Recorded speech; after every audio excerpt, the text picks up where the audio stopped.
specialist cybersecurity company to help it recover from this cyber attack. It's also working with the Ministry of Health and the National Cybersecurity Centre. Dr. Ruth Large, the chair of the Telehealth Leadership Group, which advises the Health Ministry's digital data team, says phishing scams can be ruthless and efficient. She says the first response was to put the systems into quarantine to prevent the virus spreading further. The outage doesn't necessarily mean that this virus has infected multiple bits of equipment or activity. What it means is that we've most likely had to shut everything down so that it doesn't spread. The ministry says all DHBs face cyber attacks in various forms every day. It says this cyber attack does not appear to be linked to an attack targeting Ireland's health department last week. DHBs are asked to go through their IT systems looking for patterns of a similar event and to check their antivirus and other security systems are up to date. Dr. John Bonning says the attack has put added pressure on Waikato Hospital's busy emergency department. The few conversations I've had about the sort of people that do this sort of thing, it's just how malicious and terrible these sorts of people are, that I don't know whether they do or don't know of the significant risk and impact that they can have on people's lives. It's just beyond my level of understanding how any human being would want to do this. The Privacy Commissioner is awaiting further information to determine if he needs to investigate any breach of confidential information following the cyber attack. Other public health departments remain on alert, including the Southern DHB, which has added more security measures as a precaution. For Checkpoint, Amy Williams. A government cybersecurity agency is seeing an increasing number of attacks, with hackers attempting to exploit system weaknesses for money. Nadia Youssef is CERT New Zealand's Manager of Incident Response. Cybersecurity incidents have been absolutely coming through thick and fast lately, and particularly this year it feels like there's just been a real run of them. We have been obviously sharing information with agencies about some really good mitigations to keep in place, specifically, long and strong unique passwords, multi-factor authentication, and updating your networks will get you in front of most cybersecurity incidents. But the reality is things can still slip through the cracks. So the attack on the health system in Ireland, that happened on about Thursday or Friday last week. So did you issue a specific warning, any kind of specific warning following that attack? No, we have general advice on how organisations should manage ransomware. And it doesn't matter specifically the variant. There's a couple of key ways that ransomware can get into a system, and our advice addresses those key ways that you can mitigate that from getting through, which is primarily having strong unique passwords, multi-factor authentication, and updating your networks. Outside of that, we always recommend that agencies are ready for a cybersecurity incident like ransomware, and having good backups will save you in these instances. And if you also have logs, you'll be able to figure out how an attacker got into your network and what their behaviour was once they were in there. It will help you recover from an incident significantly faster. So what are you seeing in terms of trends with people reporting attempts to breach their networks? More and more of our lives every day are moving online. In the post-COVID world and in 2021, we are all relying on the convenience and interconnectedness that the internet affords us. That also means that for financially motivated scammers, there is real opportunity to compromise organisations. So we're seeing a lot of events coming through with attackers trying to, exploit vulnerabilities and take over systems and demand reparations financially to get out of there. When it comes to ransom, what do you tell people about paying? Absolutely don't pay ransom. So it's the advice from CERT New Zealand and the New Zealand government is not to pay. Because some overseas companies have paid, and I notice a number of overseas, experts saying that if you want to preserve your data, sometimes the only way to do that is to pay. Are there no circumstances in which you would advise paying? I can't speculate on what other other jurisdictions are doing. But in New Zealand, we strongly recommend that you don't pay the ransom. There's a variety of reasons for it. One is that, attackers will continue doing it. If it's lucrative, if it works, then these financially motivated attackers will continue to do it. And also, we've seen a lot of cases where you can pay the ransom, get your data back, and then get ransomware again. And there are also, of course, instances where you pay the ransom and you don't get your data back. So we strongly recommend that you do not pay the ransom. And that can be a really hard pill to swallow, but that is our recommendation. If, there are some basic things you can do, long and strong passwords and multi-factor authentication that you think will, offer quite solid protection, how is it that people have managed to get into the Waikato DHB system? Does that mean that they've got some very simple things wrong?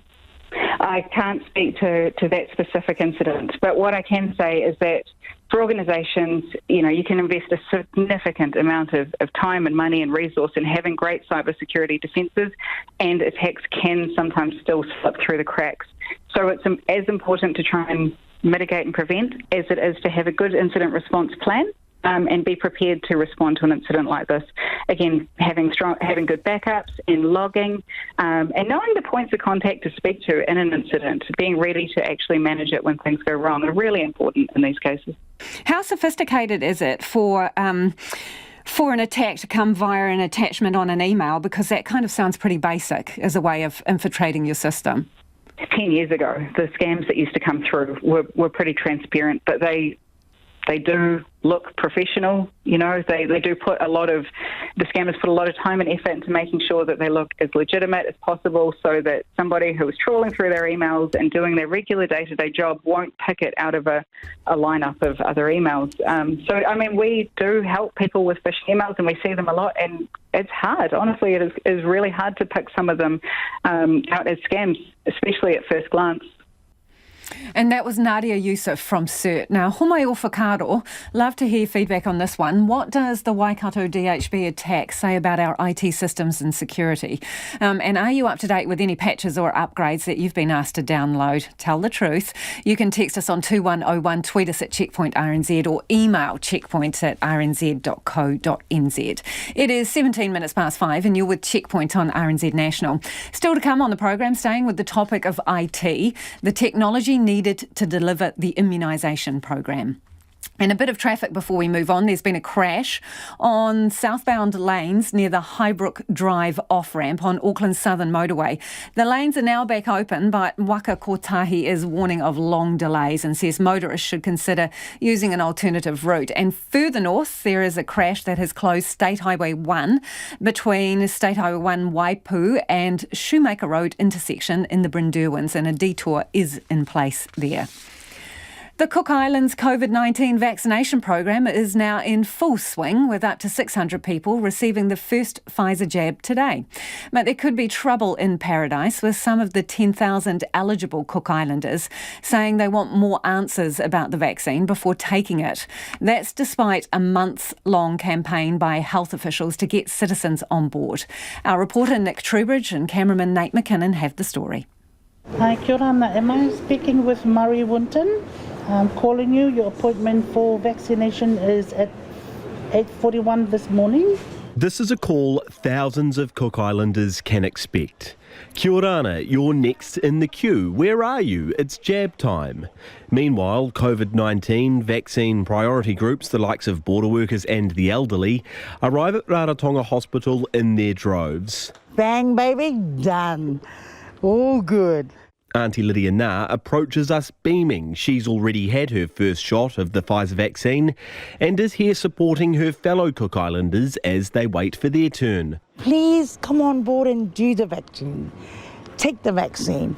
It's for your good benefit and for your whole family. Up to 600 people will walk through these doors today and back out again after receiving their first jab of the Pfizer vaccine. And the Cook Islands government says it's hoping to have all of those eligible fully vaccinated by either the end of July or early August. And the vaccination process so far has been an efficient one, taking barely 25 minutes for each person to go end to end. People here say they are getting the jab to protect their families, while others are fearful more tourists potentially means more COVID. We don't know when the coronavirus will be here. I'm pretty sure it will be here because now the tourists is starting to come.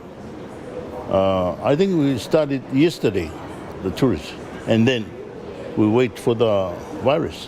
But talk to Cook Islanders going about their daily business, and it's clear health authorities will face very real challenges in getting everyone on board with the Pfizer vaccine. After leaving Rarotonga Hospital, we decide to stop off at a supermarket nearby in Avarua district to talk to locals. I'm not too sure. I'm from one of the islands, from Machu, and I'm not too sure. I'm a bit, I don't really know about that vaccine. I've been asking questions to some other people about that vaccine. But most say they'll be rushing to their local doctor or up the hill to Rarotonga Hospital when the COVID vaccine call comes. Yeah, so no one will get infected on a small island. I was a public health nurse for 20 years, so I am as pro-vaccine as you can get.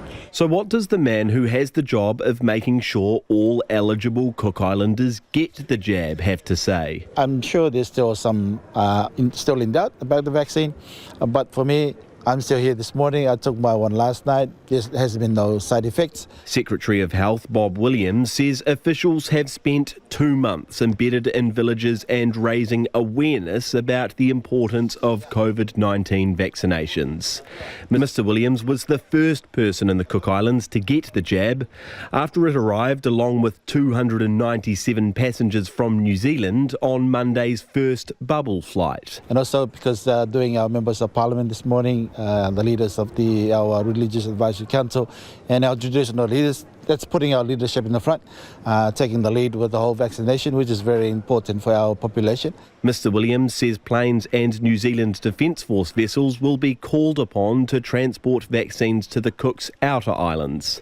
He's at pains to point out there have been no serious side effects from the vaccine reported in either the Cook Islands or New Zealand. As for the needle, Bob Williams says he didn't feel a thing.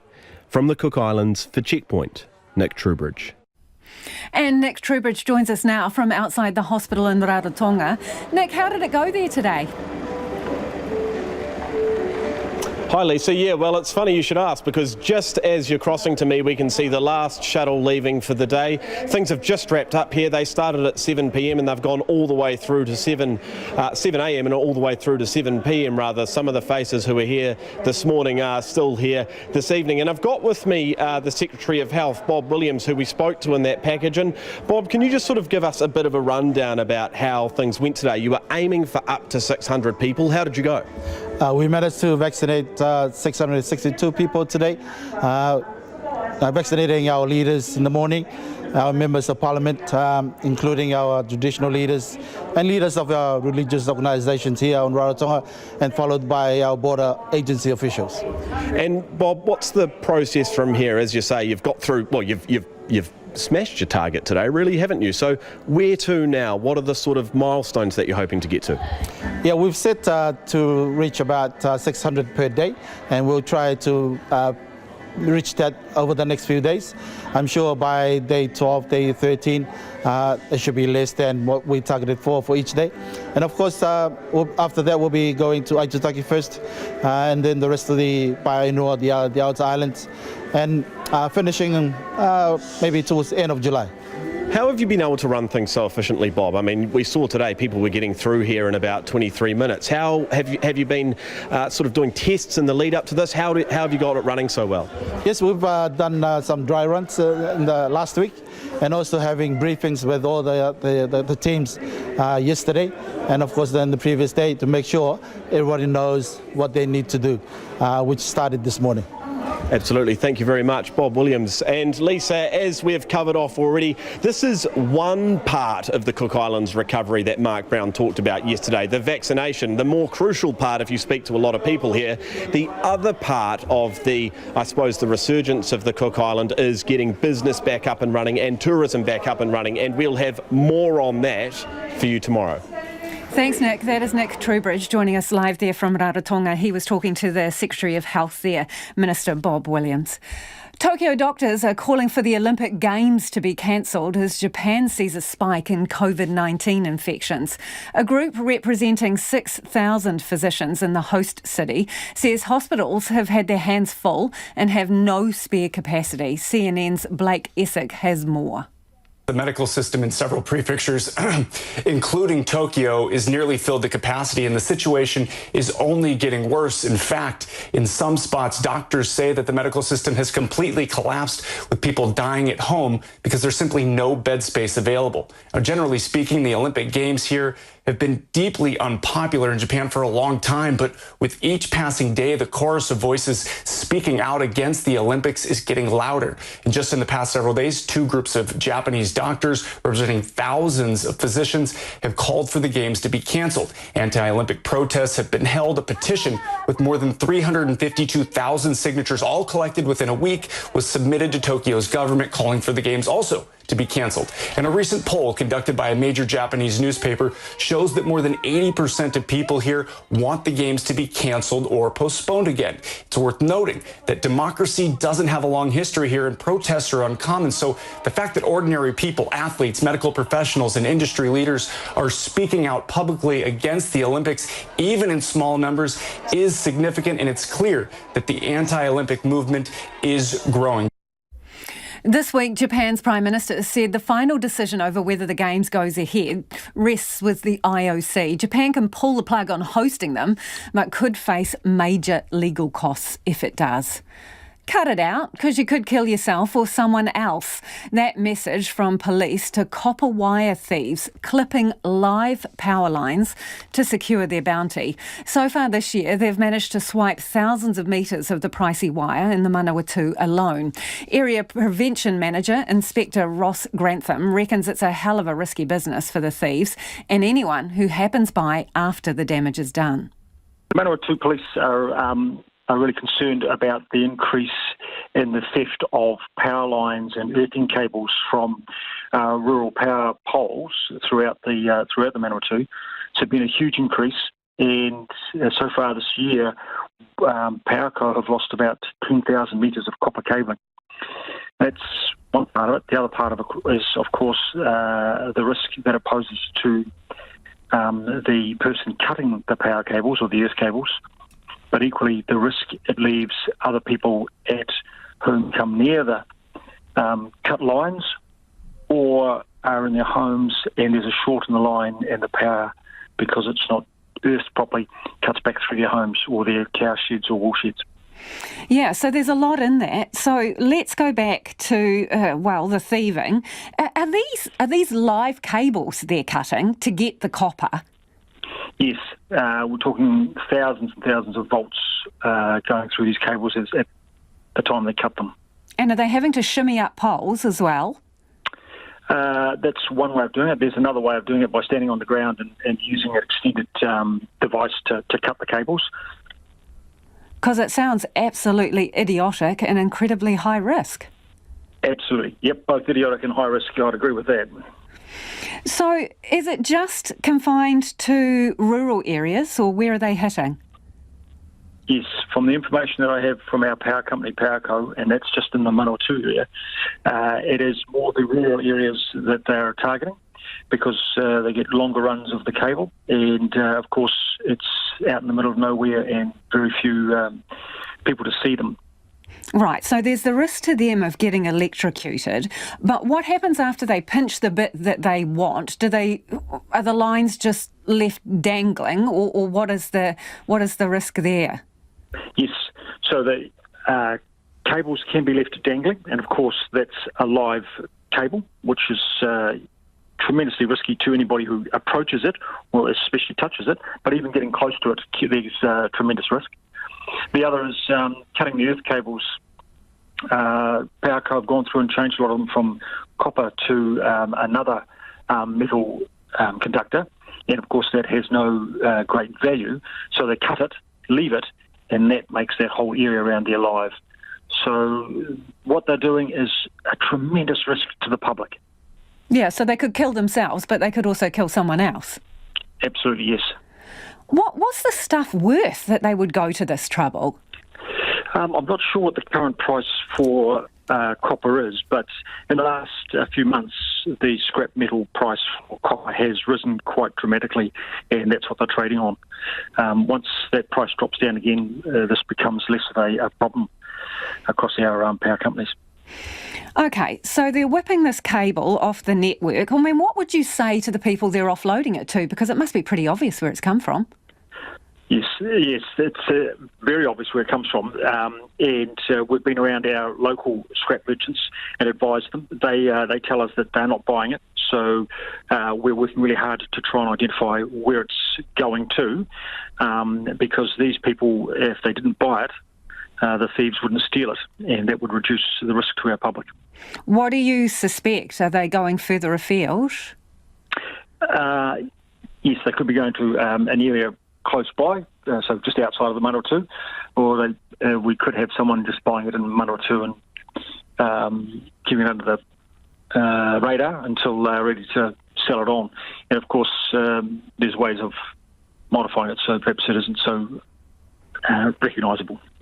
Inspector, I mean, how many people do you think you're dealing with here? Is it people working separately, or is it a particular gang, or what do you reckon's going on?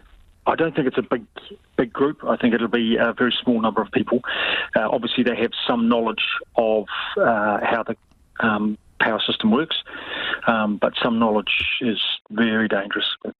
They're very clever in which parts they do cut, and they'll be operating generally during the evenings, at night time, early hours of the morning.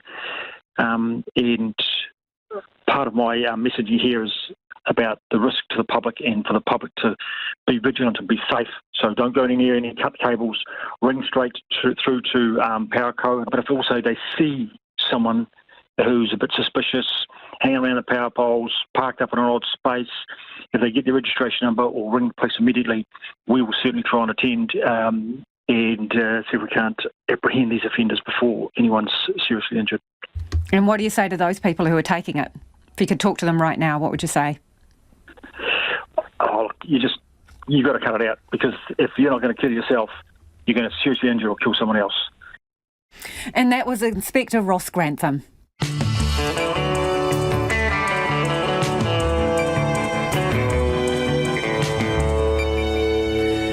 E te iwi Hardie nei checkpoint. Building materials company James Hardie blames bad construction, not bad cladding, for a leaky home. The push for Pacifica people here to get vaccinated, and is New Zealand a sitting duck when it comes to cyber attacks? Homai o whakaro, love to hear from you on anything you've heard on the programme this evening. Do get in touch. You can text us on 2101, tweet us at Checkpoint RNZ, or you could flick us an email. The address is checkpoint@rnz.co.nz. Time for the headlines now with Susanna. Medical and administrative staff are all pitching in to help Waikato hospitals keep running as it continues to battle with a cyber attack that has crippled its IT systems. The attack has put the entire public health system on high alert. Waikato Hospital Emergency Dr John Bonning told Checkpoint that it was a bit like travelling back to the turn of the century as they reverted to hard copy records to continue treating patients. The Prime Minister and Health Ministry have warned all government agencies to ensure their antivirus software and security is up to date, with attacks occurring daily. The ACT Party leader David Seymour says a tweet from a Green MP supporting militant group Hamas was a reason why his party voted against a motion to recognise Palestine in Parliament this afternoon. Mr Seymour says a tweet from the Greens' Ricardo Menendez march included a Hamas slogan that was about attacking Jewish people. National and ACT did not support the motion. Ricardo Menendez march says any violence against civilians must be condemned. New Zealand health officials have begun vaccinating people in the Cook Islands against COVID-19. The Pfizer vaccines arrived on a flight from New Zealand yesterday when the travel bubble opened between the two countries. Around 600 people were scheduled to get their vaccinations today, with local officials spending the last 2 months on a public education campaign. Wellington's bus services will be disrupted tomorrow as Tramways union drivers are set to meet with NZ Bus to vote on the latest pay proposal. The union has indicated it expects the drivers to strongly reject the proposal. Services on all off-peak bus routes will be cancelled between 9am and 3pm tomorrow, but Metlink warns the timing of the meeting and the resumption of bus services may change. Those are the latest news headlines on RNZ National. Our next news and weather update is at 6. Thanks, Susanna. No mai hoki mai. You're listening to Checkpoint. Ko Lisa Owen tēnei. And it's time for business news now with Nicholas Poynton. Nicholas, Infratil's full-year result, diversity is helping it along somewhat? Yeah, to borrow a term used by Infratil, the company's performance over the past 12 months has been remarkable. It's dealt with divestments, it's thwarted a takeover bid, it's made a handful of acquisitions, not to mention that it's also been dealing with a global pandemic. Now, the infrastructure investor actually recorded a full-year loss, but that's somewhat misleading. That's because it's due to a rise in the incentive fees that Infratil pays to the investment bank Morrison & Co., which actually manages all its assets, and also some one-off costs. And last year's result actually been inflated by a significant asset sale. So its underlying profit, that's what's worth paying attention to here, actually rose about 7% or $30 million to just under $400 million. And that rise was really fueled by the performance of its CDC data centres. Now, infrastructure, it has its fingers in many pies. It owns large stakes in the likes of power companies, Vodafone, Wellington Airport, but it's the strength of that portfolio, the range, that diversity that's helped it really through this pandemic, because the strength of CDC data centres, that's gone a long way to sort of offset the losses it's seen in Trustpower, which we talked about last night, and also Wellington Airport, which has been really adversely affected by the global pandemic. And the company did make a point to acknowledge that failed takeover bid from Australian Super last year. You know, outside of the pandemic, it really was one of the big business stories of last year that this big Australian pension fund was coming after one of our blue chip stocks, a company that owns a lot of strategic assets here in New Zealand. And the company said that, well, they took that takeover bid as somewhat of a compliment or an endorsement of the quality of the assets that it owns. The outlook for the company, it is looking promising. Its guidance is going to be over and above its FY21 result. And with the sale of its stake in Tilt Renewables, they own wind farms both in New Zealand and Australia, to be finalised in the coming months, the company will be left with about $1 billion war chest to go out and hunt for more acquisitions to add to its portfolio and also reinvest into its current assets. So its share price today was rather flat, really. It was down 1 cent to $7.29 a share. Let's talk about Serco, and let's disclaimer first off, we're not talking about the prison operators, we're talking about Serco, the travel business. Yeah. So I'm picking that their full year result was not that flash. Yeah, to go from Infratil to Serco is a bit like going from hero to zero, and it really sort of highlights the risks of not really having much diversity in your business, to pick up on a term we used in that previous story, because Serco, it has an app for business travel bookings. It has posted a sharply higher full year loss. Its net loss for the year increased to $29.4 million. That's compared with a $9.3 million loss a year ago, as the pandemic, well, quite clearly grounded travel over the past 12 months. Its revenue, that was halved, but its costs also increased by a fifth as the companies look to invest and actually develop new products. Some of the positives for this firm is that domestic bookings through its platform has recovered to about 80% of pre-COVID levels, but they're obviously not where those bookings aren't the same necessarily in Australia and other markets in which it operates in.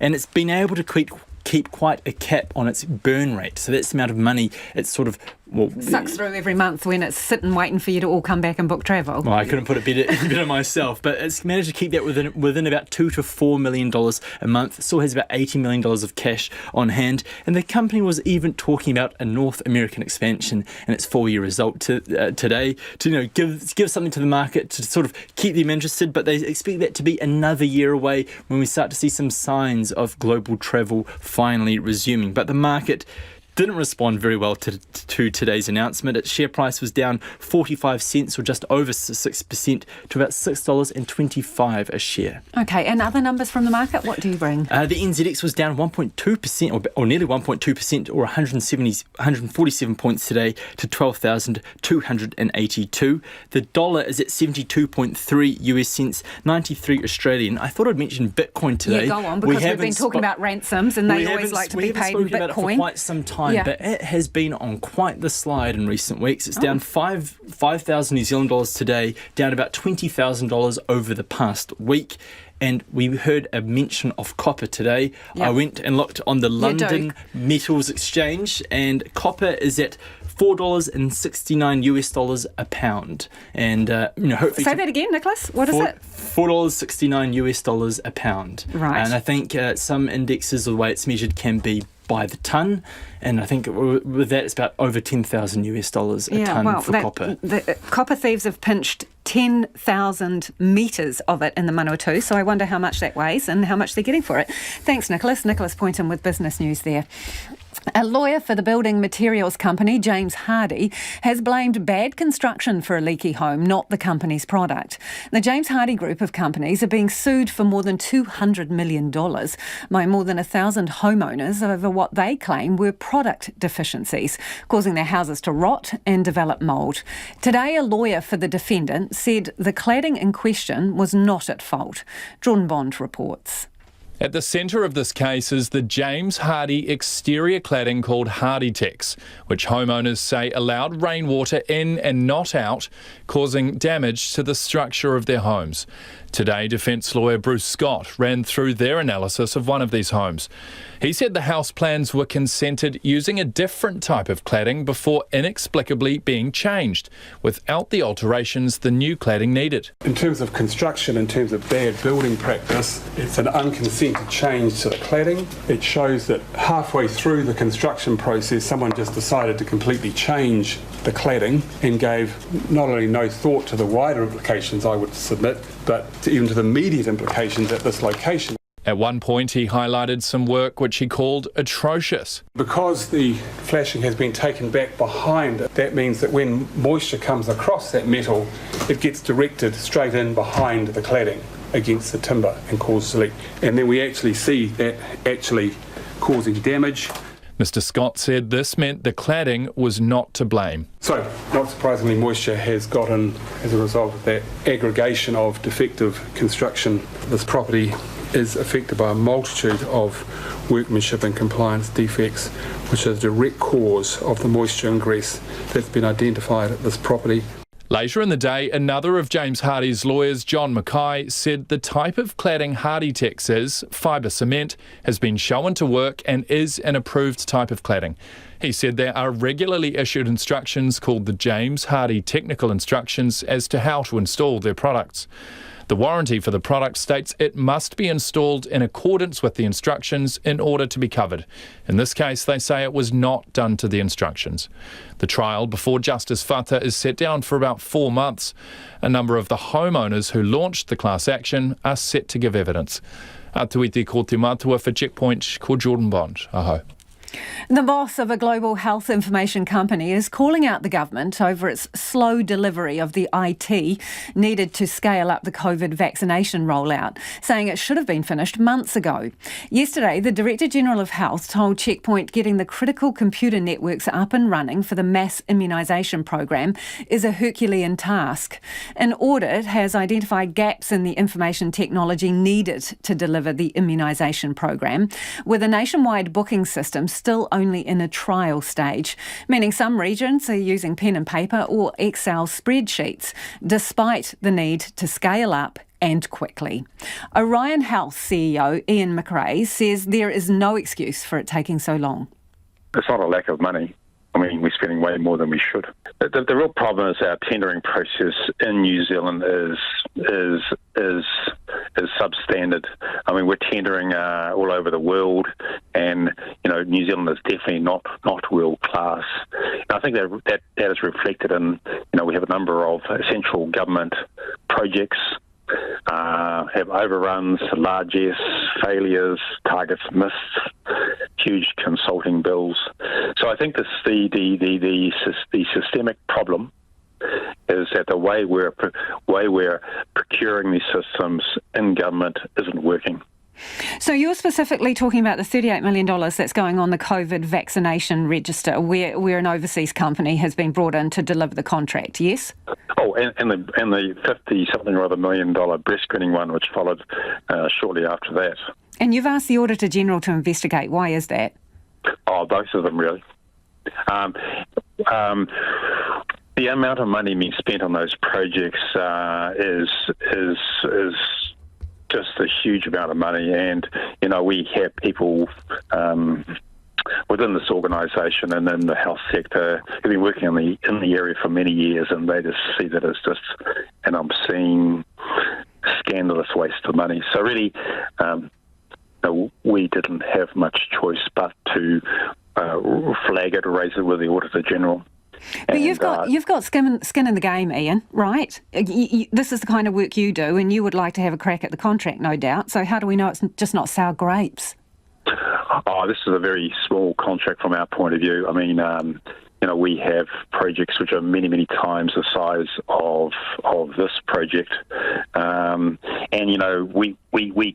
it could have easily been won by other vendors as well, and that would be absolutely fine from our point of view. Just New Zealand is not getting good value for money from this project, and it's not even live today. There was an Auditor General's report actually yesterday into the COVID vaccination rollout, and it does address some of the IT issues.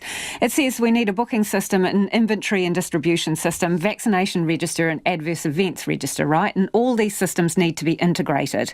I spoke to the Director General of Health about it, and he said that requires a Herculean effort to bring those things together. Is that a fair assessment of that task? No. The Director General is wrong. I mean, a Herculean project is something sort of over 100 million. It's automating an entire health economy. When you're looking after 10, 20, 30, 40 million patients, and we have several of those projects going on at the moment. So these projects here are 1%, 2%, 3% of that size. They're relatively small.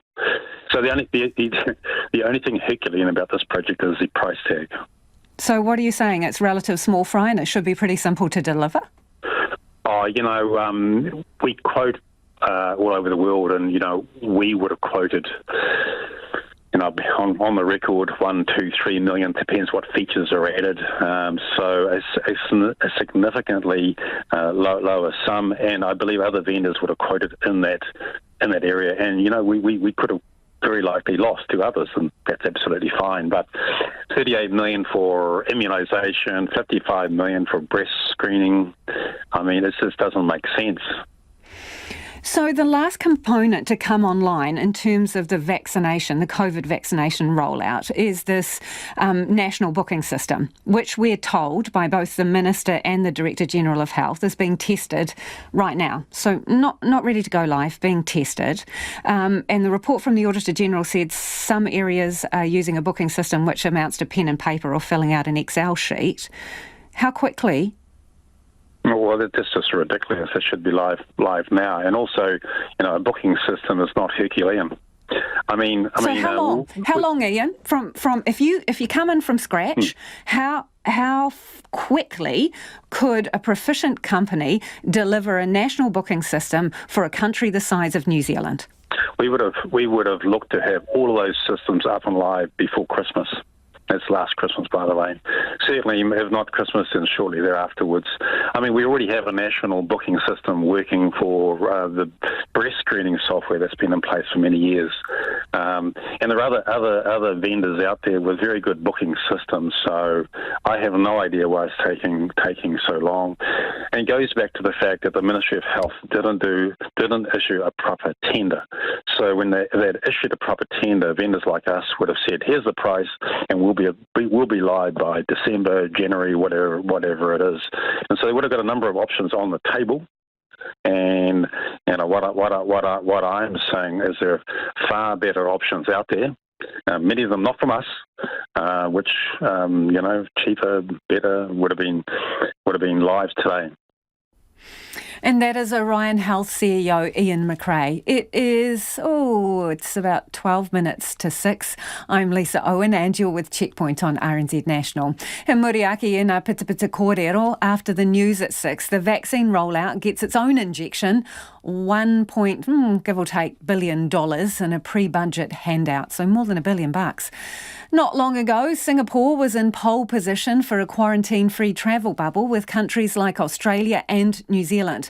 But hope is slipping away, with the island state reintroducing restrictions as new COVID infections rise again, raising fears of a worsening outbreak. The ABC's Anne Barker reports. Barely 2 weeks ago, Singapore was in an enviable position, one of a handful of countries deemed safe enough for quarantine-free holidays by foreign governments, including the UK. And today, a much-anticipated travel corridor between Singapore and Hong Kong was supposed to have opened. But the sudden reappearance of community transmission has sent Singapore back into a partial lockdown. The planned travel bubble has burst.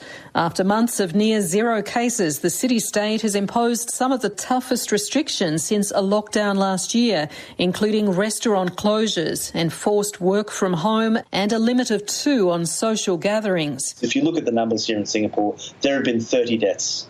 And those kind of numbers really do speak for themselves. So they're doing something right, clearly. But that doesn't make it any less frustrating to have basically every food and beverage outlet closed. Tim McDonald is one of thousands of Australians who live and work in Singapore. It's not as if we are, we're particularly angry at the government for doing this, but it's just the practicalities of it are so difficult. We're stuck on a very small island and, after a year of it is starting to feel just a little bit claustrophobic, I have to admit. While daily case numbers are still tiny compared to most nations, in the tens rather than thousands, Singapore's Education Minister Chan Chung Sing says he's alarmed at the rapid spread of a virulent strain of the virus first detected in India. Various new mutations, and some of these mutations are much more virulent and they seem to attack the younger children. So this is an area of concern for all of us. Some of the latest infections involve children connected to a local tuition centre. So from today, most schools and colleges in Singapore will be closed until mid-June. The country is also reassessing its vaccine program. Already a quarter of the population has been fully vaccinated. 1/3 has had 1 dose. Health Minister Ong Ye Kung says authorities are now looking at how to maximise immunity with a limited number of vaccines. That means give as many people as possible 1 dose of COVID-19 vaccination without reducing the effectiveness. And there has been many international studies, and it shows that even with 1 dose, it confers good protection without compromising efficacy. And given the risk to children, authorities are now looking to vaccinate more students under the age of 16. And vaccinating children in richer countries ahead of higher risk people elsewhere is morally wrong. That's according to the head of the Oxford Vaccine Group, which created the AstraZeneca jab.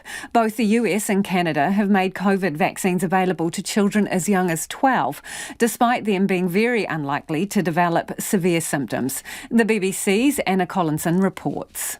People aged over 50, those with certain health conditions and healthcare workers are most likely to become seriously ill or die from coronavirus and were first in line to get a jab in the UK. But in parts of Africa and South Asia, many of those who are most at risk are still waiting.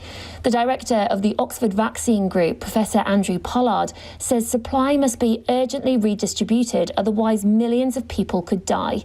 He spoke to the all-party parliamentary group on coronavirus earlier. I work in Nepal and Bangladesh, and colleagues there are just facing the most appalling circumstances. They're not working, and it feels completely wrong to be in a situation morally, first of all, where we're allowing that to happen, whilst in many countries vaccines are being rolled out to younger and younger populations at very, very low risk. Professor Pollard's comments echo that of the World Health Organization and UNICEF, who've both called on wealthy countries to donate to the global vaccine sharing scheme COVAX. The UK government previously promised to share most of its surplus supply, but so far no specific date has been given. And that was Anna Collingson reporting. The jury at the trial of 3 Taranaki police officers charged with manslaughter over the death of a man in custody have been shown CCTV footage of his arrival at the Hawera police station. The officers who have name suppression have all pleaded not guilty. Our Taranaki Whanganui reporter Robin Martin has been in the High Court at New Plymouth. Alan Ball died at the Hawera police station in the early hours of June the 1st, 2019. In the video, Mr Ball is seen being taken out of a police car in the station's car park and after a delay of several minutes, rolled onto a blanket and carried into the station by 5 or 6 people. Another camera inside the station captures Mr Ball being dragged across the floor and placed in a holding cell. He's seen lying on the floor in the recovery position in his underwear. Constable Ben Patterson, who helped get Mr Ball into the station, was asked by the Crown Prosecutor about that process. Taking you back to when Senior Constable House went and got the blanket and Mr Ball was carried in, whose decision was it to carry him into the station? I'm not sure. Was there any discussion about Mr Ball's state at that time? Not that I can recall. In your career, have you ever seen anyone like Mr Ball carried into the police station like that, No. in that state before? No. Constable Patterson, who had been a field training officer for one of the accused, told the court he wasn't concerned about Mr Ball's condition at that stage. He thought he'd drunk alcohol and was asleep. Crown Prosecutor Cherie Clark asked about Mr Ball's response to pain compliance testing. Were you aware that Mr Ball, through the processing procedure, hadn't been able to be woken at all? No. Weren't aware that he hadn't responded to pain techniques? No. And from your first aid knowledge and training, when someone does not respond to pain techniques, what's meant to be the usual course of action? You call for an ambulance. Under cross-examination by Susan Hughes QC, representing the most senior of the 3 officers accused, Constable Patterson was asked about his experience with drunk detainees. And in your experience, do people so affected sometimes go to sleep when they're in police custody? Correct. And do some of them snore? Correct. And do some of them snore loudly? Correct. And you've already told us that you've had no training indicating that snoring might be an indication of something other tthan sleep. Is that right? That's correct. I haven't had any training in snoring. The case continues. I ngā mutu mo te hōtaka o te ahi pōnei, ko Robin Martin ahau. Free parking, a warm welcome at the door, hugs, bright shirts and Pacifica prints. It's more like a festival than a vaccination clinic, and that's the whole point. Capital and Coast District Health Board has started rolling out early COVID-19 vaccinations to more than 5,000 Pacific people and their families in the region with a Pacific Vaccination Festival Day in Lower Hutt. Reporter Ruth Hill and visual journalist Dom Thomas went along. I just brought my family in. Oh, good. That's your family. Nurse Luana Panesi doesn't stop chatting as she slides the needle deftly into Marivi Tiahi's arm. In less than 3 seconds, it's over. She's had her first dose of the Pfizer vaccine and hasn't stopped smiling. The 27-year-old public servant is here today with her grandmother, parents, older brother and cousin.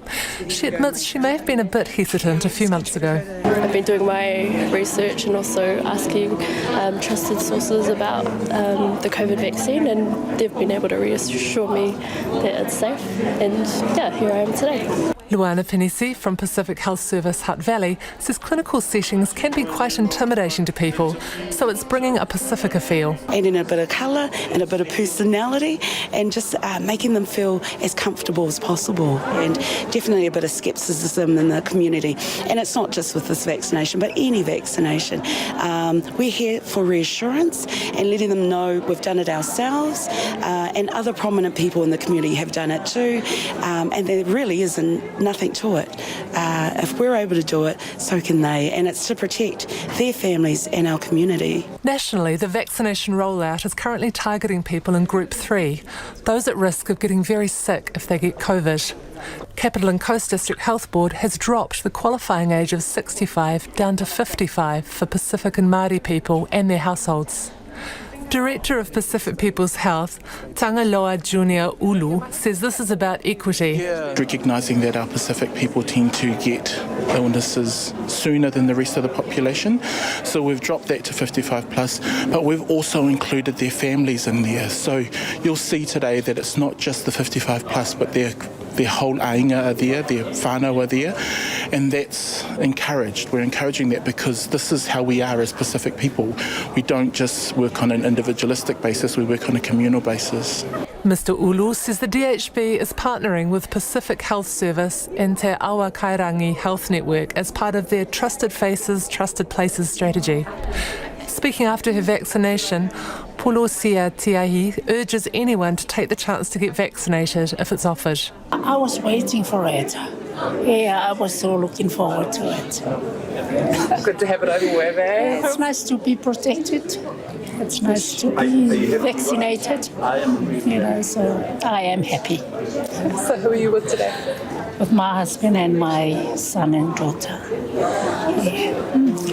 So what would you say to anybody thinking twice about it? Come along and get vaccinated. You never know what's going to happen in future. Polosia Tiahi says her brother in Samoa was vaccinated yesterday, and her ainga are all waiting for the day when the borders open and they can see each other again. For Checkpoint, Ruth Hill. And if you were listening to Ruth's piece on radio, we'll put the video up on our Facebook page. Quickly to your feedback on the cybersecurity attack at Waikato. This person says New Zealand is a sitter for more cyber attacks because it's fast asleep and does not learn from similar patterns overseas. Someone else says we need more secure and less anonymous internet. RNZ News at 6, ngā mihi nui ko Susana Leata with tēnei. The government Cybersecurity Agency says more cyber attacks are occurring. Waikato DHB is continuing to be hamstrung by a serious cyber attack. CERT-NZ's Manager of Incident Response, Nadia Youssef, told Checkpoint that emails carrying a scam link look professional and can easily slip through the cracks. The scammers put a lot of time and effort into making sure that they look as legitimate as possible so that somebody who is trawling through their emails and doing their regular day-to-day job won't pick it out of a lineup of other emails. Nadia Youssef advises against paying any demanded ransom as there is no guarantee the information will be given back. A police constable who helped carry a man who later died in custody into the Hawera police station in 2019 has told a jury that the man was unconscious. Alan Ball died at the station in the early hours of June the 1st. 3 police officers who have name suppression are charged with his manslaughter. Constable Rocco Hoos was among a group of officers who carried Mr Ball into the station. He told the Crown prosecutor that Mr Ball was limp, unresponsive and he thought he was unconscious. But under cross-examination, Mr Hoos said he was surprised that Mr Ball had died because he thought he was okay. The COVID-19 response minister is admitting to nerves ahead of the massive ramp-up of the Pfizer vaccine rollout. The latest figures show more than 474,000 vaccinations have been administered ahead of the national target. A report from the Auditor-General has raised concerns about whether the program will be able to ramp up sufficiently in July. The Minister, Chris Hipkins, is acknowledging some apprehension. It is going to be a big undertaking to ramp up steeply, to go from doing 16-odd thousand as our kind of current peak to getting up to doing 40, 50,000 a day. That is going to be a steep ramp up. Chris Hipkins has revealed the initial price tag of its COVID-19 vaccine program, $1.4 billion over 2 years. The National Party's Chris Bishop says it's happy with how much the government is spending on the COVID-19 vaccine program. We hope they will do it efficiently and as effectively as possible. We've got some concerns around that, but we want it to go well for New Zealand. It's critically important for New Zealand's future, so we don't quibble with the cost at all. Chris Bishop says the vaccine rollout will be one of the most critical things the government does this year. A lawyer for the building materials company, James Hardie, has blamed bad construction for a leaky home, not the company's product. The company is facing a $220 million class action lawsuit from homeowners. James Hardie lawyer, Bruce Scott, says there was a series of construction failures in one of the homes being used as an example, and it was this which caused the leaking. So, not surprisingly, moisture has got in as a result of that aggregation of defective construction. This property is affected by a multitude of workmanship and compliance defects, which is a direct cause of the moisture ingress that's been identified at this property. Homeowners in the case says Hardie sold them faulty cladding and knew it. In New York, the latest meeting of the UN Security Council has failed to reach agreement on how to respond to the Israel-Palestinian conflict. The Palestinian ambassador to the United Nations, Riyad Mansour, condemned the Security Council's failure to express a unified position as shameful. He accused the UN of abandoning Palestinians. Where should the poor go? Where should the weak go? Isn't the UN the house of all people? And isn't it the house to help the vulnerable? Why are you closing the doors before us? The US has blocked previous attempts to issue a joint Security Council statement calling for an immediate ceasefire. The New York State Attorney General's office says its investigation into the company of former President Donald Trump is now a criminal probe. The state has been pursuing a civil probe into the Trump organisation and has now joined forces with the Manhattan District Attorney. CNN's Kara Scannell reports. Both offices have been investigating broad ranges of conduct involving the Trump organization, looking into whether any banks were misled, whether insurance companies were misled, whether their company or any of its executives had committed tax fraud. So this is a broad investigation, and now the DA's office is teaming up with the AG's office, which kind of just adds even more people to work on this investigation. A lawyer for the Trump organization declined to comment. They previously called these investigations a witch hunt and have said that Letitia James's office has been politically motivated. A police officer in Ecuador has been jailed for 3 years for attempting to smuggle more than 180 baby Galapagos tortoises off their home island. He was also fined more than $600,000. More than 30 of the protected tortoises died. It's 5 minutes past 6. The prospect of the Warriors playing at home this season's looking slimmer, with players wanting to see out the NRL season in Australia. The Warriors have been based in Australia since January, and the club has decided, or has to decide, whether to return to Auckland now that the travel bubble is open, or fly in and fly out for home games. Skipper Roger Tuivasa-Sheck says they need to take into account that some new players have never lived in Auckland before. Australia cricket captain Tim Payne says the bowlers who played in the infamous Sandpapergate test have been in touch with Cameron Bancroft to clear the air over suggestions they knew about the ball tampering. Bancroft, who was banned for scuffing the ball with sandpaper in South Africa in 2018, recently suggested the bowlers knew what he was doing. But Pat Cummins, Josh Hazelwood, Mitchell Stark and Nathan Lyon have denied any knowledge.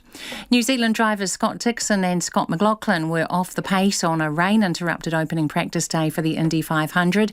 Dixon, the 2008 winner, was 8th fastest, while McLaughlin was 25th, over half a second behind Australia's Will Power. The race is still more than a week away, and rookie McLaughlin was unfazed by his initial showing.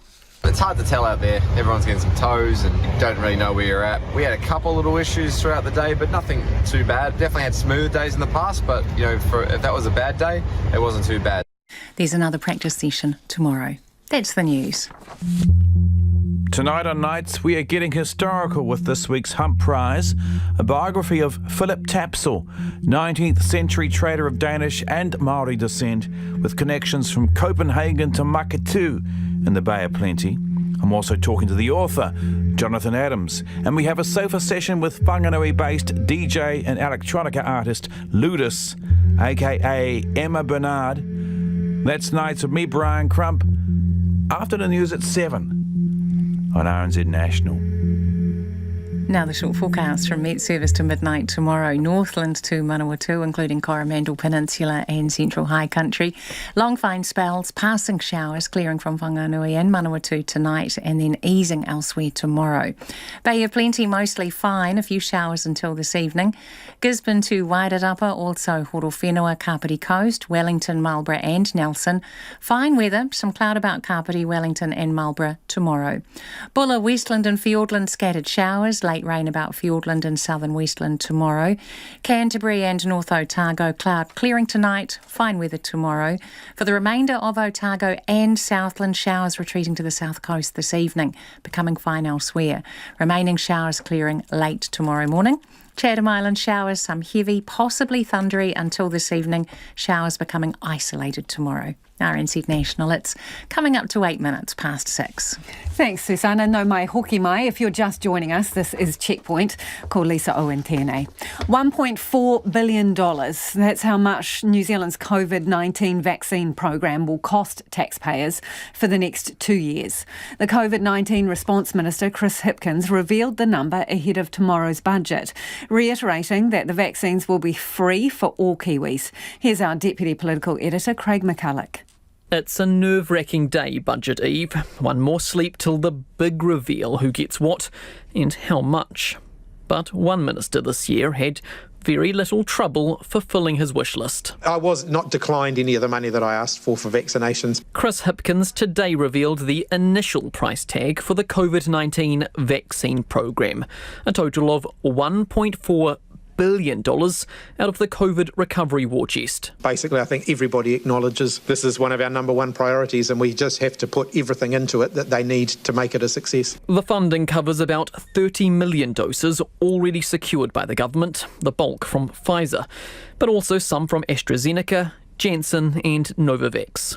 It also covers specialist equipment, technology for the rollout, and ongoing support for DHBs and MedSafe.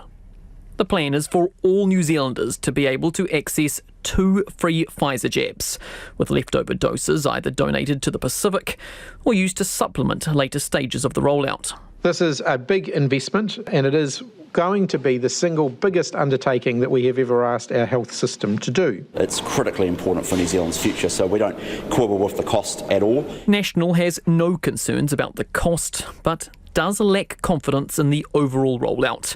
Chris Bishop's not convinced the program will be ready to ramp up in the next few months.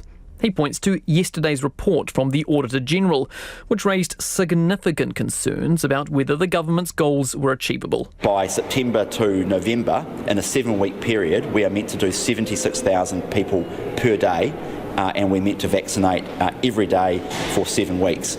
I'm not sure the government's going to get to that, and of course if they don't get to those targets, we will not meet the target of making sure everyone who wants a vaccine by the end of the year gets one. So far, more than 474,000 jabs have been administered, and about 153,000 people have had 2 jabs, meaning they're fully vaccinated. It puts the country ahead of its target, with about 108% of its planned doses given out. But Mr Hipkins is still nervous. It is going to be a big undertaking to ramp up steeply, to go from doing 16,000 as our kind of current peak to getting up to doing 50,000 a day. That is going to be a steep ramp up. The program has already had some hitches. A High Court ruling yesterday raised questions about the rollout's legality. The government says it's a technical matter, but has had to rush through legislation under urgency this afternoon to rectify the matter.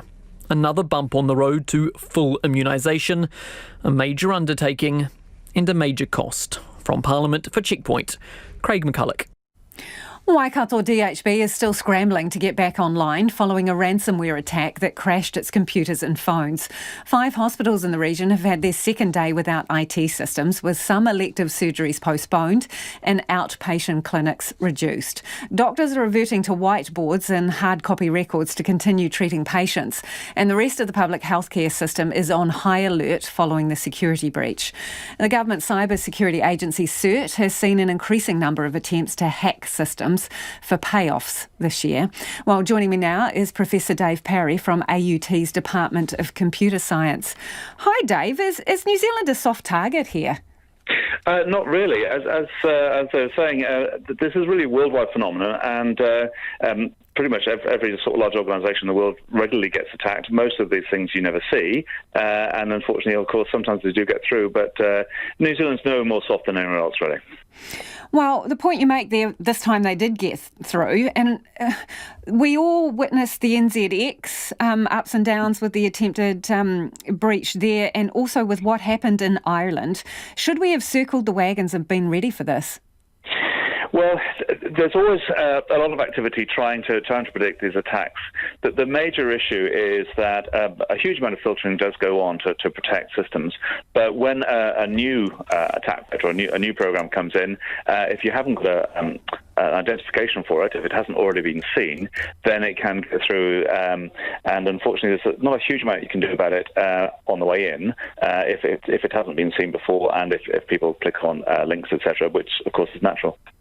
What do you think about the extent to which the Waikato DHB seems to have been disabled? Well, unfortunately, with these sort of attacks, what happens is that the attack will put some malicious software, so software that's trying to encrypt files or delete files or try and download data or whatever onto the network. And the networks at the health systems, DHBs, are very, very complex. There's a very large number of different applications. So in order to stop these malicious programs running, you effectively have to shut everything down, find and delete these malicious programs, and you may well also have to run a process to restore from a backup any of the files that have been either deleted or encrypted. And with the very complicated systems that you have there, this takes a lot of time. And particularly the biggest risk you have is that it may be that this malware has been there for some time, and you certainly don't want to be restoring it back onto the network by mistake. So it's a lot of work to make all these things be checked and then make sure that they're loaded up and start again in a safe way. So it could be kind of the computer version of whack-a-mole.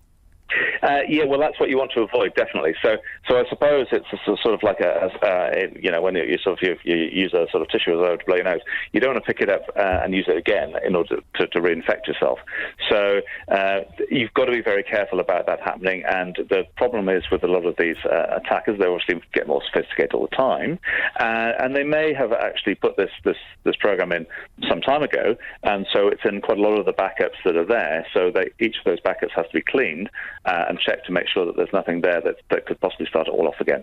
So you said it's kind of a complicated process. Then how can you be sure? I mean, they call them viruses for a reason, right? So how can you be sure that you're actually safe and clean before you fire back up again? Well, once you've discovered the program that's causing trouble, then it's very easy to check for that.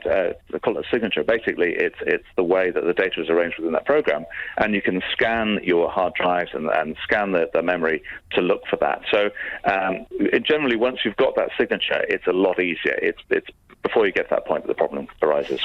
Okay, so Dave, there's the issue of basically the infection in the system and the fact that their communication has had to be shut down to contain that. The second issue is obviously access to sensitive material and harvesting that material, right? So would they know right now if it's not just disabling the system? Will they be able to see relatively quickly and easily whether copies of this material have been taken? Yes, there will be. So what happens is that all fairly secure networks will have a monitoring program looking to see if there's any unusual transfer of data in or out of the system. And that will be one of the first things they'll have looked at, is they keep a log of these actions, and one of the first things they'll do would look to see if there's any activity, and if there has been like that, then go and look in more detail as to what files have been moved and whether they're sensitive files or whatever. Yeah, well, they've notified the Privacy Commission, so what does that tell us? It will tell us that there's been certainly a risk of that happening, and of course one of the problems is that you very rarely know exactly where this data is going. So one of the some of these attacks simulate things happening. They may not be particularly interested in the data. They just want to make you worried about it so that they can ask for ransom. And do you agree with the stated position of CERT and the Waikato DHB, never pay a ransom? Absolutely. I mean, the thing that drives these criminals obviously is making the profits. And as we saw about 2 weeks ago, the Colonial Oil Pipeline in the States paid $5 million. That will have raised the profile. That will only increase the number of people attacking these systems because it's relatively easy money.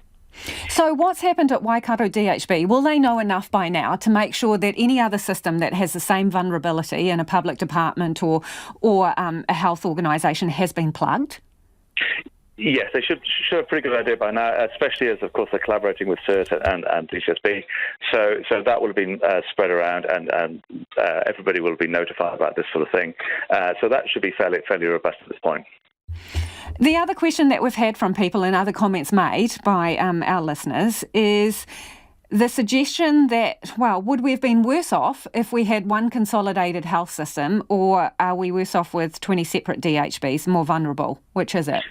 I think that they were much more vulnerable with the separated systems, the 20 different systems, partly because each one of these systems is actually made up of lots and lots of different applications and all different from each other as well. So in order to sort of monitor what's going on, that becomes very, very complicated very quickly. The other benefit that you get from a more centralized system, a more unified system, is that you can spend more resources and more time looking for particular weaknesses, getting rid of some of the more vulnerable systems and replacing them, and having just a larger team collaborating with each other all the time, looking out for unusual activity. So I really think that it's a very positive thing if we can move, in terms of IT in particular, into a more centralised system. Good to talk to you, Dave. That is Professor Dave Parry, who's from AUT's Department of Computer Science. It's almost 19 minutes past 6, and you're with Checkpoint on RNZ National. Israel's Prime Minister Benjamin Netanyahu says the military offensive on Gaza will go on for as long as it takes to restore calm for all of its citizens. The 9-day bombardment of Gaza has killed more than 200 people, including 100 women and children. In Israel, 12 people have died, 2 of them were children, and in the West Bank, at least 3 Palestinians were killed by Israeli police during protests. The ABC's Tom Joyner reports. Inside Al-Shifa Hospital on the Gaza Strip, the corridors are packed with weeping women and injured men.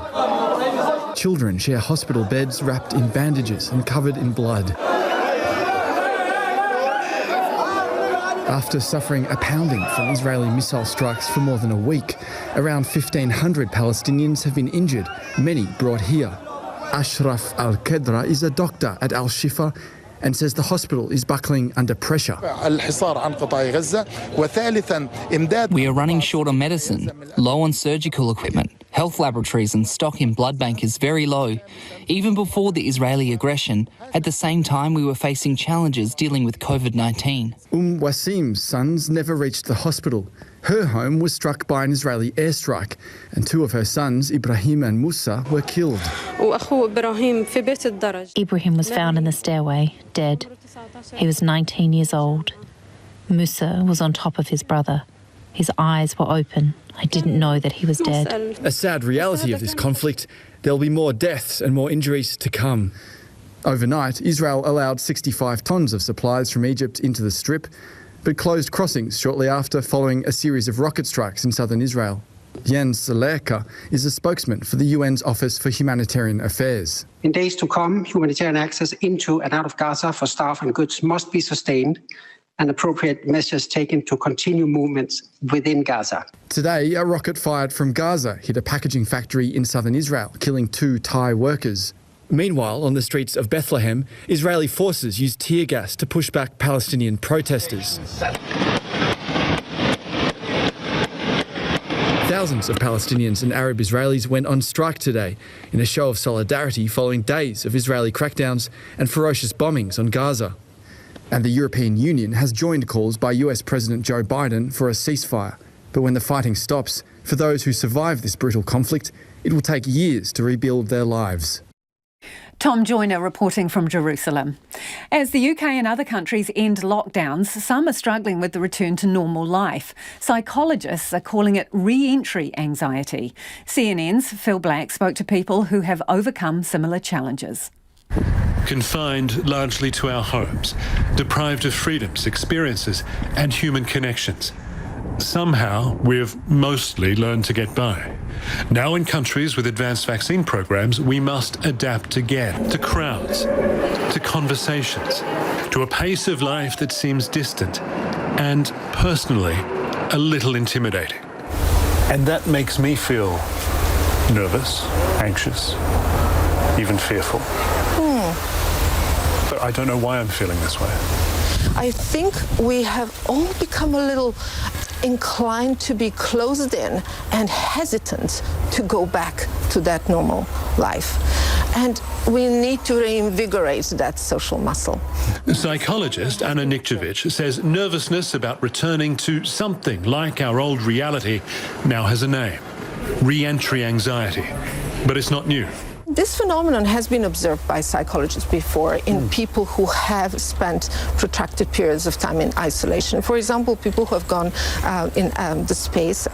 Ground control to me. Chris Hadfield understands why some people are feeling anxious. My longest time in space, when I was living on board and commanding the International Space Station, was a little under 6 months, so half a year, halfway around the sun. Hadfield says he returned to Earth a different person, and many of those emerging from lockdown will also have experienced profound personal change. Perhaps some of the anxiety is fueled by the fear that things could go back, that we could lose some of what we've found through this experience. Well, I think that's up to each of us, Phil. How am I going to take this new version of me and introduce it to this new version of the world in as productive way as I possibly can? A practical optimism, I think that's what you're advocating there. Is that fair? That's how we fly spaceships, Phil, with a very deeply based practical optimism. Pip Hare believes she is her best self when battling oceans alone. She recently finished a 96-day, non-stop, single-handed race around the world. But even with all her extraordinary courage, returning to life on land can be overwhelming. Just need to remember that we are adaptable and we will go to a different kind of normal again. But you don't want to throw yourself at it too hard. Allow the change to happen gradually and make sure you're doing things that work for you. Jason Rezaian was imprisoned in Iran while working as the Washington Post's bureau chief. I spent 49 days in solitary confinement, and I went on to spend a total of 544 days in that prison. He knows the complex emotions that follow a sudden return to a once familiar life. Just recognizing that everybody is going to have a different reaction, and many of those reactions are going to be unexpected to the world and unexpected to those people themselves. So we should all be a little gentle with each other, perhaps.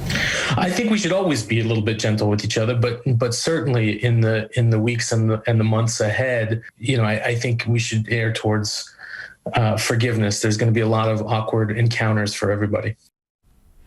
And that report was from CNN's Phil Black. The New York Attorney General's office is investigating the Trump Organisation in a criminal capacity.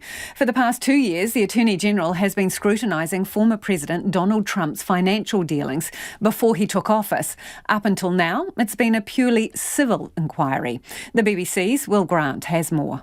This is an investigation into whether or not the Trump Organization has allegedly inflated its assets. That would, of course, be a question of whether or not it misled its investigators by inflating the value of those assets. Obviously, a very, very serious allegation. What we've heard from the New York State Attorney General is that essentially that it has been moved from simply a civil probe into a criminal one, and an extremely important sort of ramping up of the stakes for former President Trump personally and for his organisation, particularly when we take it into account that he is already facing a criminal investigation by the Manhattan District Attorney into his tax affairs. So taken in conjunction, it is a very sticky and complex legal situation that he finds himself in. This is a question over whether or not the Trump Organization has inflated the value of a number of properties. Particularly, there's an investigation that looks up at one of the upstate New York properties called Seven Springs. That's considered an insignificant part of this investigation.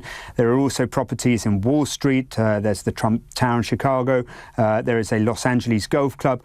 All of these are being looked at by this probe. Specifically, that is what is at the heart of it. And as I say, the separate investigation into his tax affairs is running alongside it. And obviously, those may or may not cross over. Of course, it's important to say that throughout this, President Trump has denied any wrongdoing. And while we don't have any reaction as yet to this latest information, this latest development, I think we can safely say he will continue to deny any wrongdoing and say that any investigation into his affairs is politically motivated. The BBC's Will Grant with that report. Australians have been snapping up cheap flights offered to encourage people to travel locally. Nearly all of the 800,000 discounted seats have been sold, and the Australian Airpoints Association's now pushing the federal government to extend the subsidised airfare program. The ABC's Annie Guest reports. When the pandemic hit the Northern Territory's tourism industry, Emu Run's guided tours ground to a halt. A year later, the Managing Director Patrick Bedford says it's a staff shortage that's threatening business. It's bad. Some of the hotels are not servicing their rooms, and they're telling people when they check in, unfortunately, we can't service your rooms, here's a refund. Some hotels are actually even looking at closing down because it's not delivering the standard of what they would expect because it's an international brand. I know from my own business, we're operating at a third of the staff we used to pre-COVID, but we're actually busier. He credits the rise in tourists to the federal government's half-price airline ticket scheme and the restrictions on overseas travel. But his business can't get enough guides for their Central Australian tours. So there's a couple of issues. People have moved out of the tourism sector, like qualified guides, etc., from our hospitality because there was uncertainty during COVID. So people are staying where they are right now because they're just not confident enough to move back into tourism, and therein lies some of the issues. But the other issue is with international borders being closed, we don't have that influx of skilled and unskilled labour. That labour often included backpackers on working holiday visas. Tash Wheeler is the Chief Executive of Tourism Whitsundays, where most of the local industry is also busy. However, she says sailing and other adventure tourism businesses continue to struggle because 98% of their customers usually come from overseas. What do we do so we don't lose those key Australian backpacking experiences? Tash Wheeler wants the federal government to consider targeted assistance for adventure tourism, along with further discounted flights. That's something the Australian Airports Association also wants. Its chief executive is James Goodwin. The discounted flights program has been a success. What it's done is it's helped fill aircraft seats and it's significantly increased foot traffic through many of the nation's airports. But given the success of the program, the government should really consult with the tourism and the aviation sectors and consider extending the half-price tickets to other destinations. What we want to make sure is that everybody benefits from this. He says a survey of 500 people found half were more likely to travel because of the discounted airfares.